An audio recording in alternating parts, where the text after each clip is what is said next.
Hi guys, Sabrina from Campbell's Freedom Farm, and as I promised, I'm doing a video on how to dig and store tubers, rhizomes, bulbs, whatever, canna lilies, banana trees, any of them, what you do with it. Okay, I'm going to show you first how to dig these up. And you won't see me, you just see my feet. And I dug these up a few days ago, one yesterday, and that way you could see the process of what it looks like. And then we're going to talk about how to store it. And I'm going to show you the old methods and my easy peasy way. Life is too short to do all those crazy chores. So let's get going.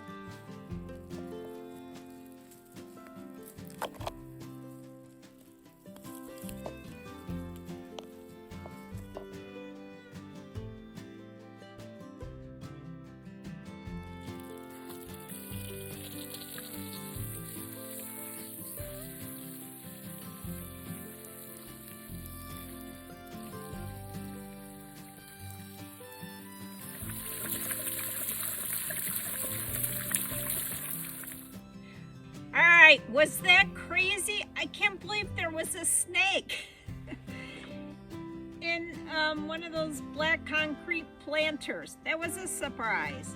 I still don't know what it was. Okay, after you cut a dahlia, tuber, whatever, I put it in here upside down and I let it dry overnight or whatever it takes. I don't cut any roots or anything else. Straight down in here. The reason I put it down, I want this stem. This is what we're drying. See how green this is? And then after it dries, then you could cut it maybe an inch, you know? And that's it. Now, as far as separating, the only time I separate is if it's so obvious, like right here.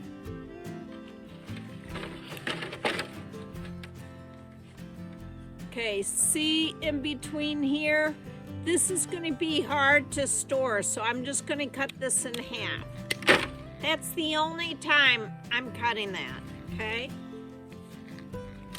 Now, okay, after it dries, and don't over dry it. Some people, they're shriveled up. You don't want that. You want them like a potato. You can push on it. It's solid. Okay, you just don't want it green or leaking anything. Now, the question comes, what do I store it in? Okay, do I put it in plastic? No. Do I put it in a bag? Depends. The whole idea of storing these is you don't want them to dry out anymore. You want them to keep that water retention inside, but not overly moist. You know what I mean? Because then it'll start growing or it'll rot. So these are still living. They have to breathe. So if we want to put them in a paper bag, that's great as long as it's not a waxed paper. So Trader Joe's, I double it a lot. You could breathe in here. Well, the plant could breathe in here. And it's really great.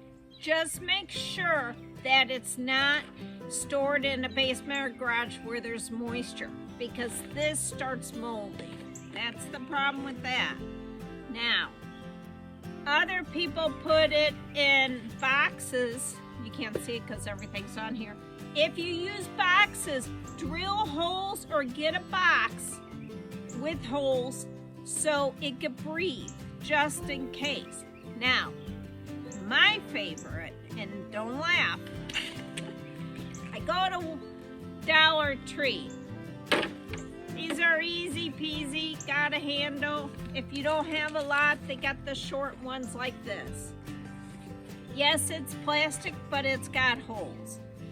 You either put a towel in here, or you take newspaper that's not waxed, so no ads, and I kind of just push it in like this. Then I take each one and I either wrap it in newspaper and put it in, or my favorite, I always buy big bags of perlite when I see it on clearance.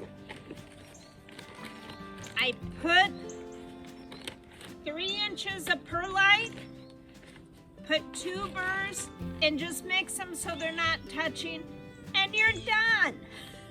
Not a problem.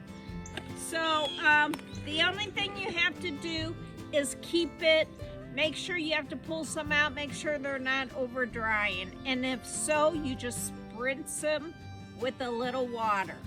Now, let's talk about another one that I do. I put sweet potatoes in here. Sweet potatoes? Yeah. They're also a tuber. And instead of paying all that crazy money for some of those, you know, I did take cuttings and I put those inside, but I could store some and I could either eat these, and we're gonna go into that, or I could use them later on. Another method I do is I use old socks. And for me, they're the fuzzy socks. Now the men's socks don't work as good because they don't breathe as much. I put them in here and I throw them in here or in a bag and I roll it up. Don't laugh, but there is a use for your old socks. Now, do you remember, well, those that have started this channel, Stefan did a dahlia in this container. It's never left, and it's been, I think, this 2nd season or 3rd season. You can leave these dahlias in their containers. No matter, I take all these big containers and I just put them in the basement and I forget about them. Now, do I prune them? No. You don't prune unless they have done their job. So basically, they have dried up. Just like the spring bulbs, you want all the nutrients to go back into this plant. Afterwards, you could come in and you could trim it if you want. Wow. Brand new pruners and they didn't trim. So you could trim all that. That's easy. Now, especially with the dahlias, this has worked almost 100% for me. Almost 100, and usually it's my fault when it doesn't go. I take all these dahlias, put them, and by the way, you could cut these roots off if you're not going to plant them anytime soon. You could put them all in one container, jam pack them.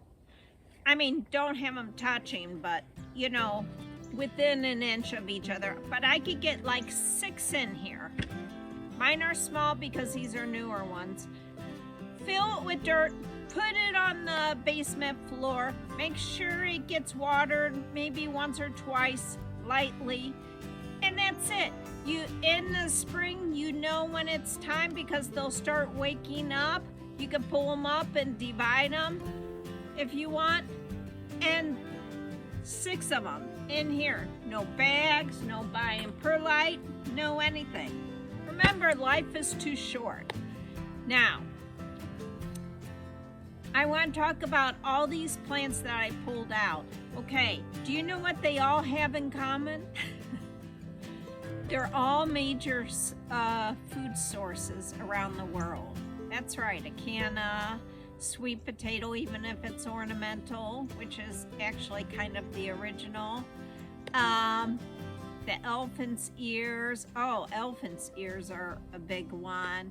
The dahlia. Dahlia, you could eat the flowers, some of the leaves, and this. And why would you want to do that? Because they're some of the most nutritious things. I found this very interesting. So they're high in some of them protein, 5%, I think, sweet potato, and is it cannas? I don't know what one.